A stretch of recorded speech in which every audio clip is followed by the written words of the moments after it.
Halo Okezoners, selamat datang di YouTube Official Okezone. Kali ini kita bakal ngomongin soal Wush yang rame banget diperbincangkan di masyarakat karena menjadi pertanyaan siapa seharusnya yang membayar utang Jumbo Wush ini. Jadi supaya nggak lama-lama langsung saja kita berbincang dengan Pak Agus. Apa kabar? Jadi sehat, manggilnya Pak nih? Iya, Oh, Pak. okay. Saya izin panggil Mas boleh lah ya? Boleh. Boleh Mas Agus, saya panggil Mas Agus saja ya. Ya. Selaku pengamat kebijakan publik. Mas, sebelum kita flashback, karena udah banyak cerita-cerita flashback di balik Wush ini. Setuju tidak dengan tanggapan Menteri Keuangan Pak Purbaya dengan gaya kobonya bilang dia nggak mau bayar Wush itu dengan APBN? Ya setuju. Ya karena memang kan ada perubahan kebijakan yang BUMN hilang lalu muncul Danantara kan. Itu kan uangnya sudah dipindahin semua jadi negara nggak dapat lagi dividen. Ya saya menyadari ya Purbaya pasti bilang ya bayar. Masih gitu. Buat saya sih sebetulnya mau yang bayar siapa, uang siapa nggak masalah. Tetapi jangan lebih merugikan masyarakat itulah. Misalnya jadi pajaknya naik, misalnya jadi listrik naik, ya itu nggak bisa, itulah. Tapi Bapak kan menjadi tanda kutip ya saksi di balik bagaimana Wush ini katanya minta advice dari presiden terdahulu. Pak boleh diceritakan sedikit Pak? Gini loh, ini kan proyek bilateral ya, bantuan dari Jepang, loan itu package, biasanya ada kereta cepat, ada pelabuhan, ada macam-macam. Saya nggak apa lagi udah lama itu. Nah lalu salah satunya kereta cepat. Udah dibikinkan studi gratis, ada grantnya segala macam kan. Jadi selesai nih, jadi saya punya dokumennya. Terus tiba-tiba Mbak Ibu tanpa apa dokumen ini pindah ke negara lain yang tidak melakukan studi secara rinci, tidak melakukan banyak hal lah. Ini Cina, oke. Kan? Ya sudah diserahkan gitu. Ya itu menurut saya etika bisnis, etika tata kelola negara nggak benar. Kan ini barangnya dia yang menyelesaikan, kenapa cari yang lainnya lah gitu. Mas Agus sudah merekomendasikan untuk tidak ke negara Cina, betul ya Mas? Ya karena itu Cina, kalau sana ada negara lain ya negara lain, tapi yang terima kan Cina. Iya. Terus dibiayai, ya kan persoalannya kan gini. Pertanyaan saya pada Pak Presiden waktu itu, Pak ini idenya ide siapa? Ide saya. Karena saya bilang ya sudah kan sudah, karena dia bilang begini, Mas Agus setuju nggak kalau negara yang bangsa yang maju itu harus mempunyai teknologi tinggi. Setuju. Nah saya pilih Cina karena waktu itu saya diajak naik kereta oleh Xi Jinping kemana gitu, dan ini enak sekali, menarik, Cina mau bantu. Jadi saya bilang, Pak sudah ada Jepang. Kan nggak itu, wah Jepang inilah lama dan sebagainya, sudah Cina aja beres. Nah saya bilang, loh Pak, ini pasti ada konsekuensinya. Nah terus sekarang bagaimana? Ini mahal loh, nggak bisa. Ya sudah.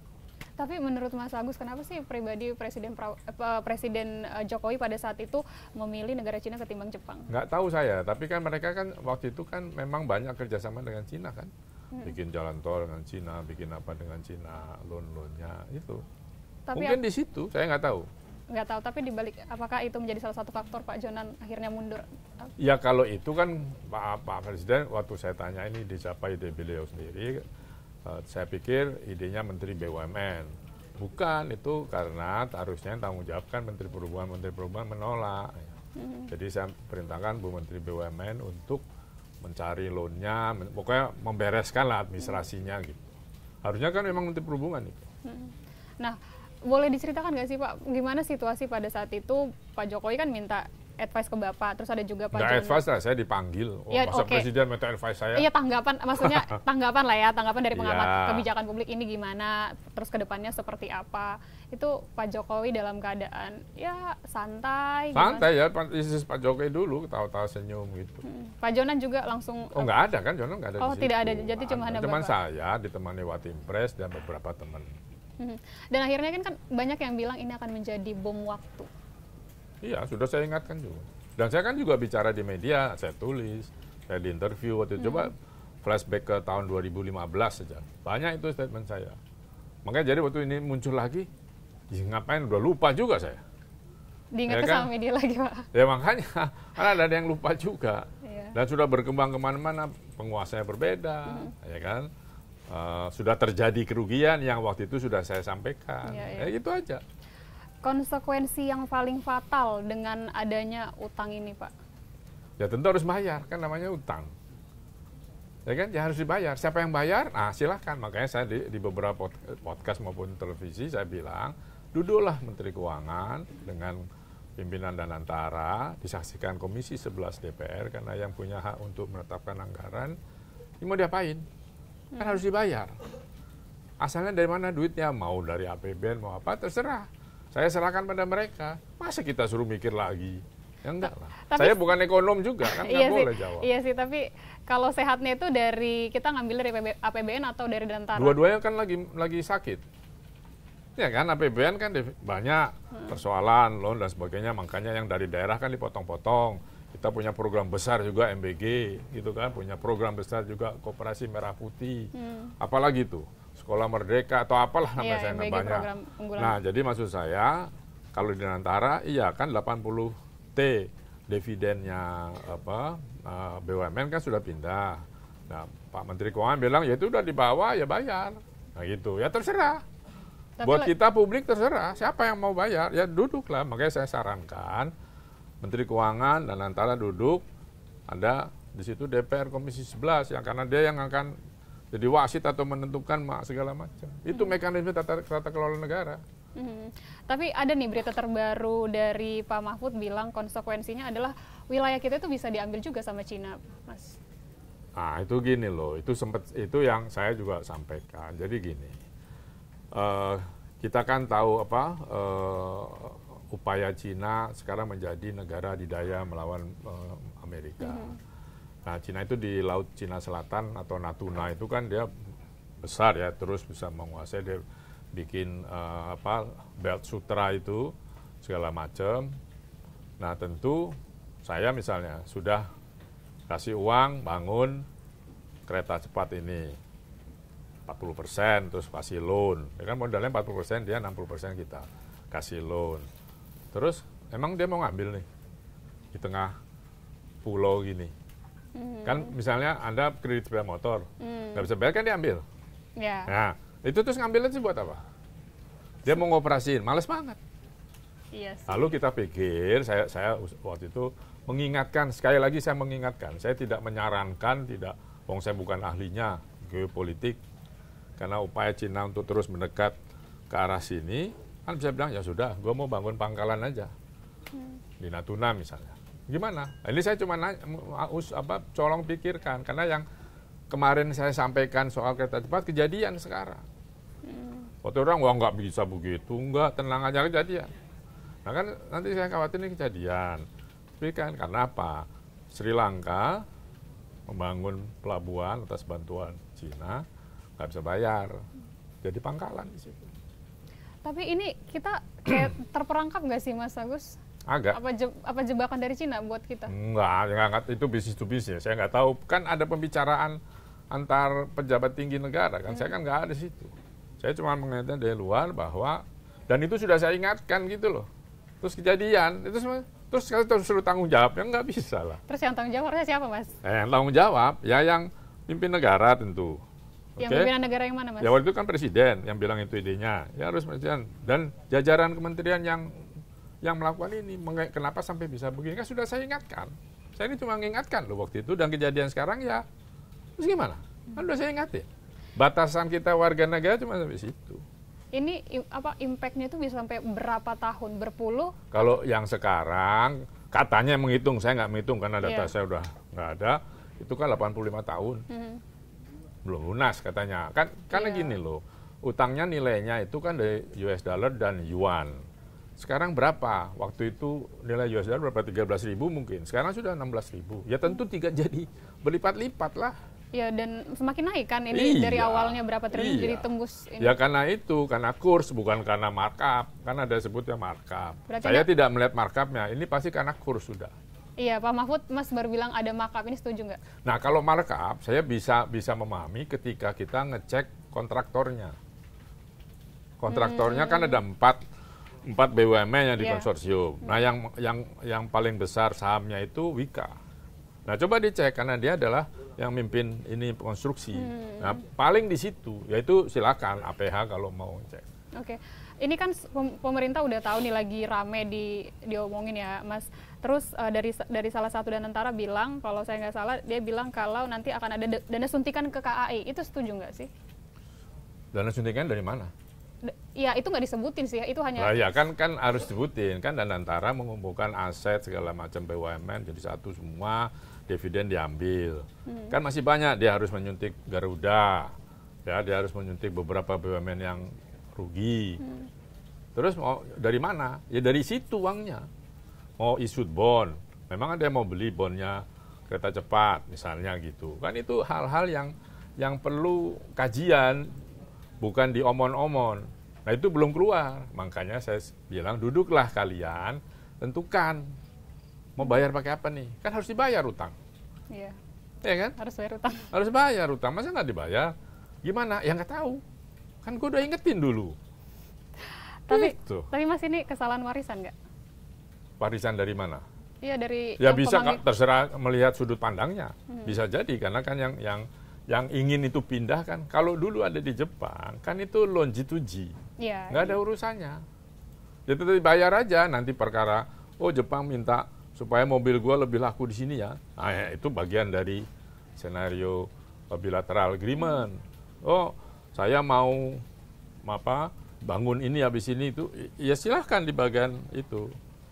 Tapi agak sedikit flashback lagi ya Mas, ini kembali mengingat waktu Pak Presiden ngomong seperti itu, terus Mas bilang tidak, ini nggak keputusan yang baik lah ya, kita bisa katakan seperti itu. Respon Presiden apa, marah atau? Enggak, ketawa-tawa aja, santai suasananya. Santai ya. Saya cuma ngingetin, Pak, saya ingetin loh, ini mahal. Wah bisa, tenang aja, ya, tahu gayanya Presiden lah. Terus pas akhirnya Pak Presiden Jokowi ngambil keputusan itu, ya saya udah kan batasan saya adalah mengingatkan, mengkoreksi. Ya udahlah gitu. Ya sudah, kan gua bukan pejabat, bagaimana mau ya diturutin syukur, nggak diturutin ya minta ampun kan, ya saya minta ampun. Nah sekarang jadi pertanyaan dari netizen publik adalah, ini kan masih WUS, gimana dengan infrastruktur IKN, apakah ini sama? Mirip, nanti kita tunggu aja. Makin banyak dong utang kita. Ya masa baru tahu. Ya Anda yang bayar, Anda lebih mudah. Sebenarnya ini memancing Mas sih sebenarnya. Nah, iya makanya kan kalian lah yang harus bayar. Iya, oke. Kita gini loh, utang itu oke. Saya bukan bukan ekonom. Utang itu oke, asal digunakan untuk yang produktif. Bukan yang konsumtif. Kita kebanyakan dipakai konsumtif, dikorupsi, ya itu. Coba jangan dikorupsi aja, udah kaya raya kita. Itu persoalannya. Terus katanya ini kalau nggak salah ada lagi wacana nanti akan diperpanjang nih kereta cepat sampai Surabaya. Makin ini siapa? Dulu kita nggak setuju, Pak Jonan juga nggak setuju sampai Surabaya. Bikin kan dulu Pak Jokowi itu apa namanya? Semboyannya apa itu? Yang membangun ke daerah tertinggal kan itu. Iya. Kok jadi lupa saya. Nah terus ngapain bangun itu di Jawa? Bangunlah di kereta di tempat lain yang lebih murah. Yang kereta biasa aja. Lokal gitu maksudnya? Iya, maksudnya Sumatera, bangun ke Sulawesi, bangun ke Kalimantan. Jangan di Jawa lagi. Gitu loh. Nawacita, kan namanya Nawacita. Kenapa dibangun di Jawa? Ayo. Ya kan? Iya. Itu kan cita-cita Pak Jokowi waktu kampanye Nawacita. Lah ya itu Nawacita harus keluar. Kenapa di Jawa? Itu saya tanya dulu. Tapi kan alasannya tadi itu Mas, untuk percepatan dari masyarakat dan segala macamnya. Percepatan apa? Ya mobilisasi dan segala macam. Alah, Jakarta Bandung pakai kereta Parahyangan 2,5 jam masih bisa. Coba sekarang kalian berlima, Bandung. Pakai mobil tuh pakai bus. Mobil sih. Nah, udah. Berarti tidak dipikirkan pas jangka panjangnya pada saat itu ya? Ya gitu, ya kelihatan ini kan, kita bilang apa ya, maruk gitu. Ada teknologi menarik gitu, kita pengen bikin, tapi kan kita nggak mampu. Kita manusianya banyak. Bikin bandara di mana-mana, mau terbang siapa? Anda tinggal di Purbalingga, ada bandara. Anda mau ke Jogja, mau terbang. Kan naik bus paling. Naik travel kan? Itu sih bangun buat apa? Contoh. Iya. Nah, udah WUS, terus masif juga pembangunan infrastruktur, IKN dan segala macam. Tadi berarti bisa dibilang utang kita makin nambah banyak terus dengan warisan itu, Mas. Ya, begitulah. Kan IKN katanya mau yang datang investor. Iya, menggait investor katanya. Kan statement saya banyak tuh sebenarnya. nggak ada untuk bangun infrastruktur itu harus uang negara itu. Nggak mungkin ada investor mau datang. Banyak buaya di situ, dia bingung lihat buayanya memang. Terus mau bangun apa sih? Tapi kan pada saat itu Pak Presiden Jokowi juga bilang kalau pembiayaan tidak diambil dari APBN, meskipun nggak ada kepresnya yang secara langsung iya, ya. waktu itu kan begitu karena sudah ribuan investor ngantri gitu kan. Ya. Ratusan, 4 ribuan lah takutnya saya tadi bisa bilang gitu. Saya bilang nggak ada Pak. Saya nggak ngomong langsung, tapi wartawan nggak ada. Ayo taruhan sama saya. Ah benar nggak ada. Orang greenfield gitu, hutan, investor datang lihat juga bingung, ini mau gua apain? Ya kan? Tuh, lama-lama akhirnya apa? Manggil investor lokal. Ya kan? Ayo lu bangun sini. Ada timbal baliknya dong. Dia mau nanam gitu, dapat pik itu kan yang rame sekarang. Nah, kan jadi masalah lagi. Terus menurut Mas Agus penyelesaiannya seperti apa? Duduk? Iya sih, pasti duduk. Harus apa? Duduk. Sekarang kita balik ke kereta cepat, harus duduk karena Menteri Keuangan nggak mau bayar pakai APBN. Dan antara juga pasti pusing. Saya belum sempat bicara dengan Pak Doni, dengan Pak Rosan dan sebagainya. Tapi duduklah, saran saya. Nggak usah rame-rame duduk, tentukan. Mana? DPR tentukan karena dia harus ngetok nanti. Kalau APBN nambah apa kan DPR harus ngetok. Biar nggak berkelahi gitu loh. Kan di DPR banyak fraksinya. Sudah duduk situ. Tapi di kepala nanti yang berunding jangan pikir ada korupsi-korupsi lagi gitu loh. Bisa nggak? Kita kan jadi budaya gitu. Kalau nggak korupsi nggak keren nih kita kan. Tapi bisa dibilang ini jadi beban Presiden Prabowo dong sekarang. Iya. Iya, sudah mau nggak mau. Dan Pak Prabowo harus teken kepres dong. Ya, bisa kepres, bisa apa, pokoknya dipikirkan. Kan nanti lapor ke presiden dong. Menteri sama dan antara, itu kan lapor ke presiden. Oke. Kan harus. Nah, konsekuensinya, ini semisal nanti disepakati lah kalau yang bayar itu adalah dari, kita ambil anggarannya dari APBN. Sementara kan rancangannya di tahun 2026 udah disusun. Nah, berbarengan juga ada program MBG, itu gimana? Ya habis. Bisa. Terus mau apa? Mau pinjem? Kan itu kan untuk duit itu kan ekspor, ya kan, investasi, pinjam. Mau investasi, belum mau bangun pabrik udah dipalak. Ya kan, sama LSM yang berseragam itu. Terus gimana? Mau izin, katanya satu pintu, enggak juga. Ekspor kita nggak bisa kompetitif. Jadi harus dipilih nih. Jangan bikin yang mercusuar dulu kita gimana, ini kan kita nambah. KB kan gagal ya. Orang beranak aja terus. Dulu kan 2, ya kan, dikasih kontrasepsi dan sebagainya. Sekarang kan nggak ada itu BKKBN.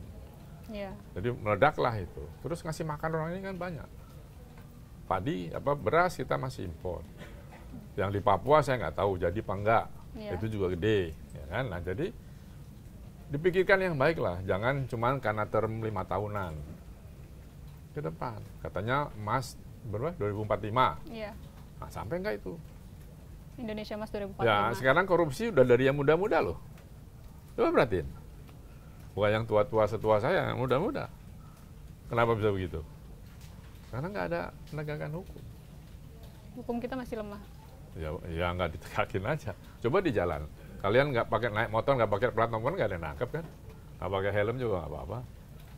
Lawan arus juga nggak apa itu. Tanda-tanda nggak hukum nggak jalan. Tapi Mas balik lagi ke WUS, ini kan akhirnya Presiden Prabowo yang harus menanggung. Mau tidak mau. Mau tidak mau harus menanggung. Kalau seandainya Mas diundang nih sama Pak Prabowo. Buat apa? Ya seandainya, kan dia pengen tahu cerita balik itu di segala macam. Wah, udah di media banyak gitu. Ya, gue sampai males buka ini YouTube. Ya ampun, kenapa jadi begini bahas? Who knows ya Mas, who knows ya, siapa yang tahu ya kalau dia. Ya saya bilang, yang akan bilang begitu, Pak ini harus selesaikan, mau tidak mau. Diselesaikan ini ya mau tidak mau dibayar apa? Ya paling tidak direncanakan lah. Kan bayar utang itu bisa dimulurkan. Kalau sekarang 85 tahun mau dimulurkan 200 tahun misalnya. Ya, tapi makin nambah nanti. Ya itu, tapi kan berkurang ini. Ya kayak kita cicil rumah, cepat cicil rumah. Macet. Kan ke bank, tolong dong dikurangin. Dikurangin sih, nggak dikurang jumlahnya, dikurangin tapi itu ditarik. Nah gitu. Ya harus dibayar, harus ada. Gimana caranya? Nggak tahu saya. Kan gue udah ingetin. Saya coba mengingat gitu ya. Iya, saya udah ngingetin, jangan, please ini nanti begini. Nah, jalan. Terus mau ngomong apa kita? Terus lo tanyain lagi, bayarnya gimana? Nggak tahu. Bayarnya gimana. Tapi setelah ini, Mas, pernyataannya viral di segala macam, terus datang lagi, udah 9 tahun lebih ya? Ya 2015 lah ya. Ada nggak sih komunikasi sama Pak Jokowi? Jangan Enggak, ya ini. cuma sekali itu enggak. Nggak ada. Ya saya komunikasi, saya nulis. Saya diwawancari teman-teman. Saya ngomong, coba cari ada pasti. Kalau sama Pak Jonan? Ya masih, kalau itu kan kawan lama ya, masih suka ketemu, kita ngopi bareng. Apa sebagai teman. Masih kayak, kan dari dulu gue juga udah ingetin gitu nggak sih Pak Jonan juga atau gimana? Ya Pak, kalau ini kan karena rame aja, kalau dia ya udah enggak, kita ngomong yang lain lah. Iya, lagi rame soal Wus itu. Ya kalau lagi rame enggak, saya belum ketemu, beliau baru pulang dari nengok anaknya juga, jadi belum ketemu saya. Iya. Oh iya, terbaru ini Mas dari Pak Luhut juga bilang nggak ada transportasi dunia yang menguntungkan. Ya memang bisnis kereta itu tidak menguntungkan, selalu disubsidi. Karena dari tarif, dari tiket itu nggak bisa.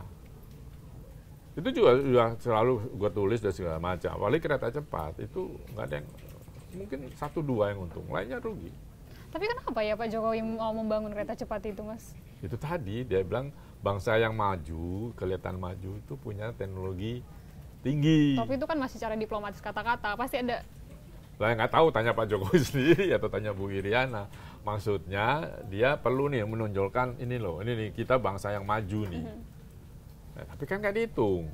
Pak Jokowi kan bukan ekonom. Nah nggak tahu orang-orang sekitarnya waktu itu membisikinya apa-apa. Oh iya Pak, bagus ini gitu pasti kan. Supaya dapat jabatan, nah bisa juga. Apakah pembisik-pembisiknya ini apa ya?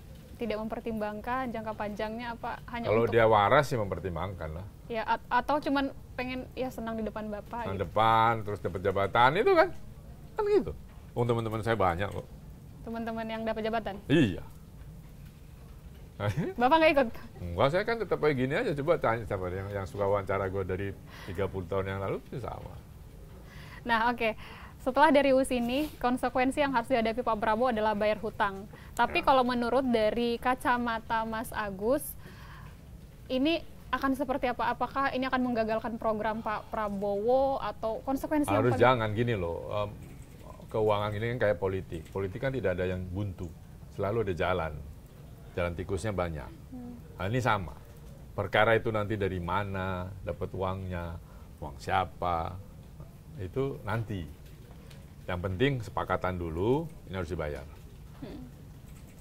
Terus harus jalan. Kalau nggak mangkrak lebih parah lagi. Ini Wus tahun depan, dia akan overhaul.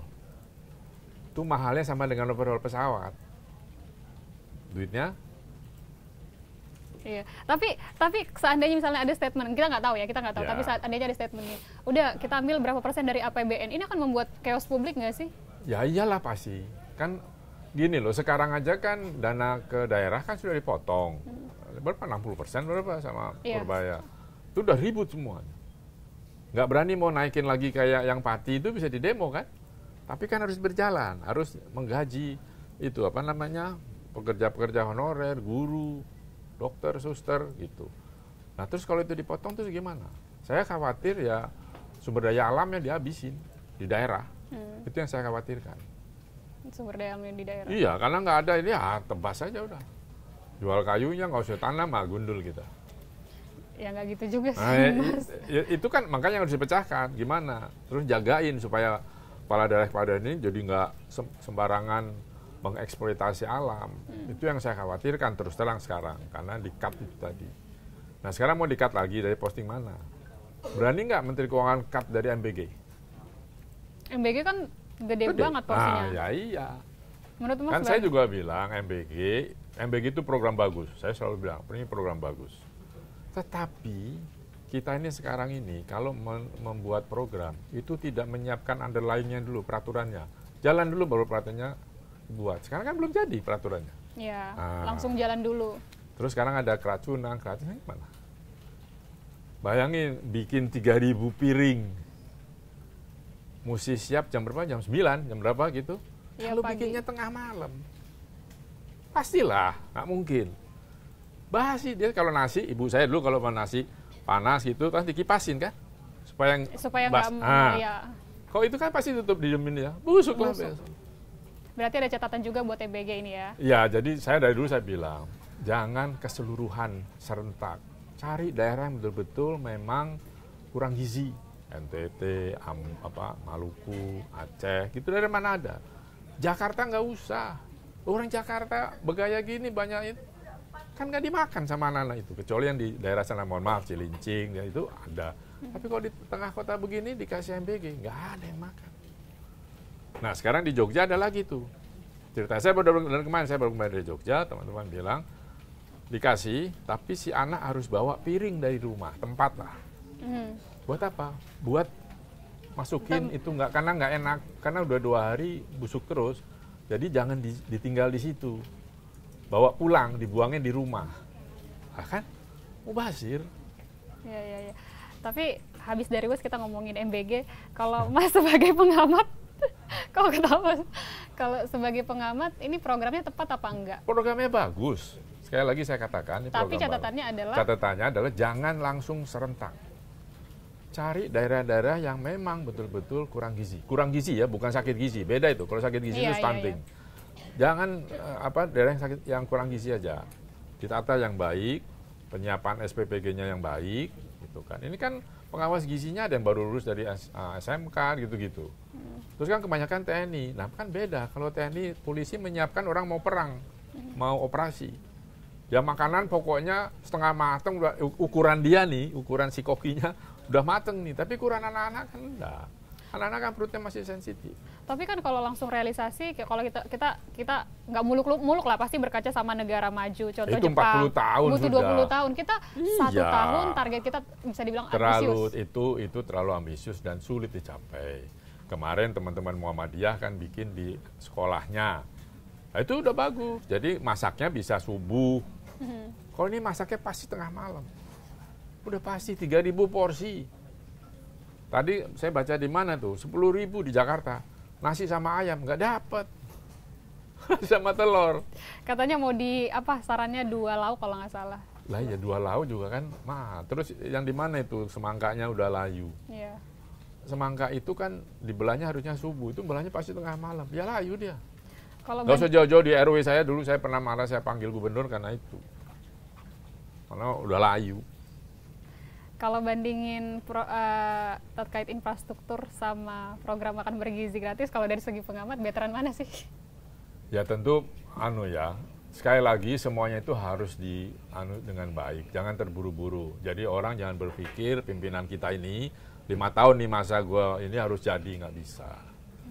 Nggak bisa, itu harus pelan-pelan. Ya contohnya dipakai contoh mana? Finland, Jepang, itu kan puluhan tahun dia menyiapkan itu. Ya kan, dan diserahkan ke sekolah. Sekarang ini yang masak SPBG yang harus tanggung jawab sekolah loh. Nah, itu kan juga kasihan guru-guru itu. Belum dia ada apa yang masak bukan dia kan cuma terima. Belumnya ada di TV itu ada nyuci piringnya itu di pakai air yang itu kayak di dorongan mie ayam itu. Mie ayam kan kita yang makan, itu kan anak yang makan. Bakterinya di sini kan belum. Jadi programnya diberhentikan dulu apa gimana, Mas? Saya sudah minta di moratorium dulu. Oke. Diberhentikan dulu, lalu ditata ulang, ini bagaimana. Saya udah ngomong di media mana ya, supaya di moratorium dulu. Oke. Kita balik lagi sebelum ini berakhir, balik lagi ke WUS, Mas. Soal WUS ini akan menjadi konsekuensi untuk Pak Prabowo juga membayarnya. Nah, Pak Prabowo kan masih menjabat itu, let's say 4 tahun lagi ya. 4 tahun ini akan tuntas nggak sih utang-utang itu? Kalau tuntas sih enggak, ketemu jalannya mungkin bisa. Tuntas kan masih puluhan tahun. Iya, soalnya utangnya triliunan ya. Iya, jadi jalannya ini ambil dari sini, ini bisa dibuat plan-nya yang baik gitu ya. Ada roadmap-nya, mau berapa, dari mana, gitulah. Harus segera nih, saya bilang kalau bisa kemarin itu mereka ngumpul sebelum ini kemana-mana. Ini kan udah kemana-mana, gue juga pusing. Kemarin sampai salah saya datang ke sini kemarin, katanya hari ini. Karena banyak banget yang di sebelah mana ini. Aduh ampun. Iya. Karena statement dari Mas ini lagi kan. Nah, ya oke lah. Maksud saya, jadi balik ke situ, direncanain. Selesai untuk merencanakan harusnya bisa. Tapi selesai bayarnya bagaimana, nah itu lama. Tapi nggak bakal sampai ngambil wilayah kita ya? Semoga enggak. Saya kan cuma khawatir. Apa yang saya sampaikan di TV itu saya khawatir. Nah terus supaya kekhawatiran saya ini bisa nggak terjadi, gimana? Saya serahkan pada pengelola negara lah. Saya kan bukan pengelola negara. Ya, hanya sebagai memberikan bukan sok tahu lo gitu. Ya terserah. Saya bilang kan cuma coba. Soalnya yang kemarin-kemarin saya ngomongin kejadian terus gimana? Gue bukan dukun loh. Ya, ya. Ya kan? Mas Agus, kalau di sini ada Pak Jokowi, Mas Agus mau bilang apa? Karena udah lagi rame nih. Ya Pak Jokowi, ini kan saya udah bilang. Udahlah. Jangan kejadian, ya saya nggak tahu Pak Jokowi mikir lah. Kalau sama Prabowo? Sama Pak Prabowo memang ada yang berani ngomong. Coba tanya kalian wartawan. Berani lo nanya. Nanya. Ya kalau Pak Prabowo ya Pak tolong selesaikan. Ini mau tidak mau, suka tidak suka nih Bapak yang punya tanggung jawab. Silakan. Nggak ada yang bisa nyelesain. Siapa mau ekonom gelarnya panjang, nggak bisa lah. Kan ini banyak unsur-unsur non-finansial yang udah diselesaikan. Tapi harus ada perpres yang meyakinkan ini siapa yang membayarnya gitu ya Mas? Boleh, harus ada peraturannya. Tentu peraturannya bisa umum sih ya, bisa terkait kalau ada urusan utang dan sebagainya gitu. Tapi harus dibuat, harus dipikir. Makanya itu kan tidak mudah, tidak sebentar. Segeralah bertemu. Jangan lalu perang di media. Kasihan masyarakat pusing. Iya. Iya, bingung juga ini ya. Pusing. Nah, saya ngobrol gini saya sambil meluruskan beberapa, kan itu disambung-sambung gitu tuh. Jadi nggak jelas, kasihan. Saya diteleponin, yang udah lama nggak pernah kontak itu, ya siapa ya? Banyak bener, saya bilang, ya jelasinnya kan capek. Ya karena mereka nggak tahu pada saat pertemuan Mas Agus itu sama Pak Udah Jokowi. Coba baca lagi yang itu. Iya maksudnya yang secara detailnya gitu loh. Mereka waktu itu belum pensiun. Jadi masih sibuk gitu. Saya udah pensiun kan ada kerjaan. Oke deh Mas Agus, terima kasih banyak Sama-sama. ya sudah hadir di Okezone. Mudah-mudahan membantu menjelaskan. Ini bukan ngomporin, tapi yuk kita cari penyelesaiannya seperti apa. Kasihan bangsa ini. Yeah. Thank you Mas Agus. Dan Okezoners, meskipun kita sampai sekarang belum tahu siapa yang akan membayar, tapi kita berharap bahwa Presiden Prabowo Subianto dengan bijaksana nanti menaikkan Kepres ini ke pihak siapa, apakah dari APBN dan antara, tapi kesimpulannya adalah duduk dulu bersama, karena bagaimanapun utang harus dibayar. Thank you. Jangan lupa untuk di-subscribe dan komen dan share ke teman-teman kamu. Bye-bye. Thank you Mas Agus. Udah. Oke Pak, makasih. Oke.